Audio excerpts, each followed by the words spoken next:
আসসালামু আলাইকুম। আজকে আমরা লেখা দেখাবো কিভাবে স্বরবর্ণ লিখব। বাংলা স্বরবর্ণগুলো আগে আমরা শিখব। বাংলা লেখার ক্ষেত্রে বর্ণগুলো আগে সুন্দর করে লেখা শিখতে হবে, তাহলে আমরা ইনশাল্লাহ আমাদের হাতের লেখা সুন্দর করতে পারব। শুধু বাংলা না, প্রত্যেকটা লেখার ক্ষেত্রে আমাদের খেয়াল রাখতে হবে, যে কোনো ভাষায় আপনি লেখেন না কেন, যে কোনো ফন্টই আপনি লেখেন না কেন, সর্বপ্রথম সেই প্রত্যেকটা ফন্টের যে একটা নিজস্ব স্টাইল আছে, সেইভাবে বর্ণগুলো আপনাকে সুন্দর করে সুন্দর করতে হবে। তাহলে ইনশাল্লাহ আপনার ওই ফন্টের লেখা আয়ত্তে এসে যাবে।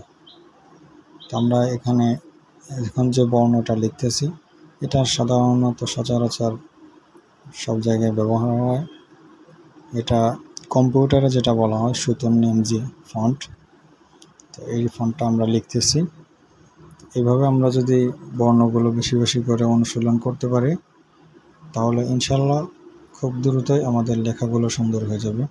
লেখার সময় খেয়াল করতে হবে যে বাংলা দাগটা না হাতে লিখব, ঘরে লিখব, প্রত্যেকটা বর্ণ যেন সাইজ একই রকম হয়, ছোট বড় না হয়। আর একটা বিষয় হলো, বাংলা লেখার ক্ষেত্রে বাংলা লেখা অবশ্যই সোজা হতে হবে, একটা দাগও বাঁকা তারা যাবে না। দেখেন ডিটা যেভাবে লিখছি, এইভাবে সেম প্রত্যেকটা লেখা সোজা হতে হবে। বাংলা লেখার ক্ষেত্রে বাংলার উপরে যে মাত্রাটা আছে আর এই সোজা, এই দুটো যদি আপনি সুন্দর করতে পারেন, তাহলে অবশ্যই ইনশাল্লাহ লেখা সুন্দর হবে, এতে কোনো সন্দেহ নেই। আর লেখা সুন্দর করার জন্য সবচেয়ে যেটা বেশি জরুরি, অবশ্যই অনুশীলন করতে হবে।